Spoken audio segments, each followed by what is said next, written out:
മാധവൻ നായർ സമർപ്പിച്ചിരിക്കുന്ന കണക്കുകളെല്ലാം ബഹുമാനപ്പെട്ട കോടതി വായിച്ചിട്ടുണ്ടാകുമെന്ന് വിശ്വസിക്കുന്നു. വായിച്ചു കഴിഞ്ഞു.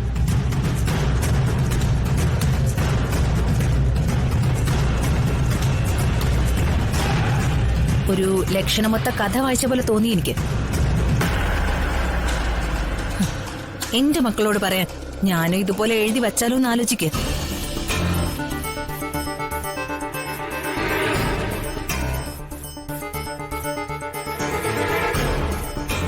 ആ കണക്കുകൾ പൂർണ്ണമാണോ മാധവൻ നായർ, അതോ അതിലെന്തെങ്കിലും കൂട്ടിച്ചേർക്കാനുണ്ടോ? ചില കാര്യങ്ങൾ വിട്ടുപോയിട്ടുണ്ട്. നഷ്ടപരിഹാര തുകയ്ക്കുള്ള കേസാവുമ്പോ മാധവൻ നായർക്ക് ചെലവായ മുഴുവൻ തുകയും കോടതിയെ ബോധ്യപ്പെടുത്തിയിരിക്കണം. എന്റെ വിവാഹം കഴിഞ്ഞ് 4 വർഷമായിട്ടും കുട്ടികൾ ജനിച്ചില്ല. ഒരു കുട്ടി ഉണ്ടാകാൻ വേണ്ടി ക്ഷേത്രങ്ങളായ ക്ഷേത്രങ്ങളിലൊക്കെ പൂജകളും വഴിപാടുകളും നേർച്ചകളും നടത്തേണ്ടി വന്നു. ഭീമമായൊരു തുക അതിനുവേണ്ടി ചെലവഴിക്കേണ്ടി വന്നു.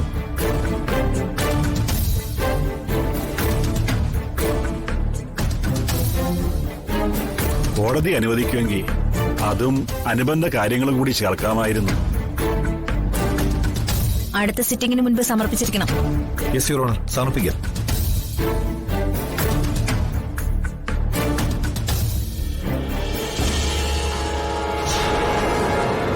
ആദ്യത്തെ കുഞ്ഞുണ്ടായപ്പോ വീട്ടിൽ പ്രകാശമായി എന്ന അർത്ഥത്തിലാണ് ഇവന് പ്രകാശൻ എന്ന് പേരിട്ടത്.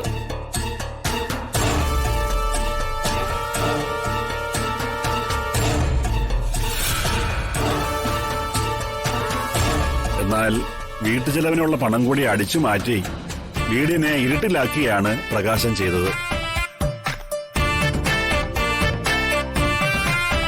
അത് കഴിഞ്ഞാണ് മനോജ് എന്ന മകൻ ജനിച്ചത്. പഠിക്കാൻ മിടുക്കനായിരുന്നു. അവന് ബിടെക്കിന് പഠിക്കണമെന്ന് പറഞ്ഞപ്പോ ഭാരിച്ച തുക ചെലവാക്കിയാലും അവന്റെ ആഗ്രഹം നടക്കട്ടെ എന്ന് കരുതി ബാങ്കിൽ നിന്നും വിദ്യാഭ്യാസ ലോൺ എടുത്ത് ബിടെക്കിനും പഠിപ്പിച്ചു.